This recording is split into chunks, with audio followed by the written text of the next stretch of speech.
আলাইকুম রহমতুল্লাহি বারাকাতু। আশা করি ভালো আছেন। আল্লাহর অশেষ রহমতে আমিও ভালো আছি।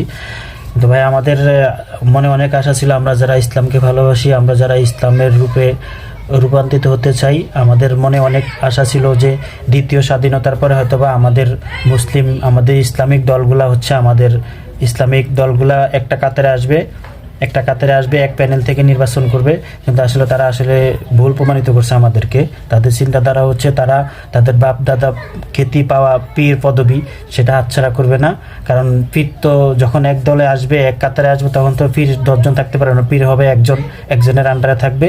এটা আসলে কেউ মেনে নিতে পারতেছে না। এই জন্য তারা তাদের বাপ দাদা, তাদের ঐতিহ্য, তাদের হচ্ছে আপনার ওই যে ওয়ারিশ সূত্রে পীর পদবি পাওয়া, ওইটা ছাড়তে পারতেছে না। এই জন্য এক কাতারে আসতেও পারতেছে না।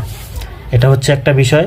আর দ্বিতীয় বিষয় হচ্ছে আমাদের দ্বিতীয় বৃহত্তম ইজতেমা। ওই ইজতেমা নিয়ে যারা যে তালবানা শুরু করতেছে, এখন এখানে যে 2 গ্রুপ মারামারি করতেছে, 2 গ্রুপের মাথায় টুপি, 2 গ্রুপের মাথায় পাগড়ি, 2 গ্রুপই পাঞ্জাবি পরা, 2 গ্রুপই দাড়িওয়ালা, 2 গ্রুপই নবীজিকে মানে, 2 গ্রুপই আপনার এই যে আল্লাহকে মানে। তাহলে আমরা কাকে ফলো করব?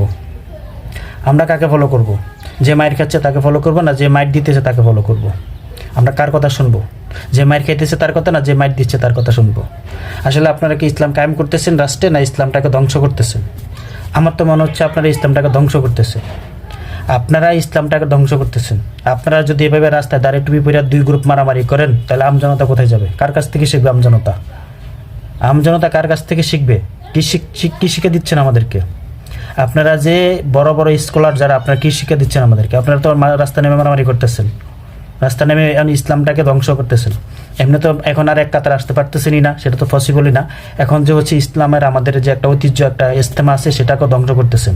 বাংলাদেশ থেকে এটাও তুলে দেওয়ার ব্যবস্থা করতেছেন, তাই না? আশা করি সবাই বুঝতে পারতেছেন। আমার খুবই মনক্ষুণ্ণ হয়েছে এই বিষয়টা নিয়ে, যে ইজতেমার মতো একটা জায়গায় নিয়ে মারামারি করে মানুষ খুন করা খুবই দুঃখজনক।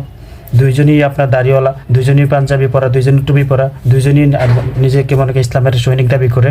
কিন্তু এখন আমজনতা কোথায় যাবে?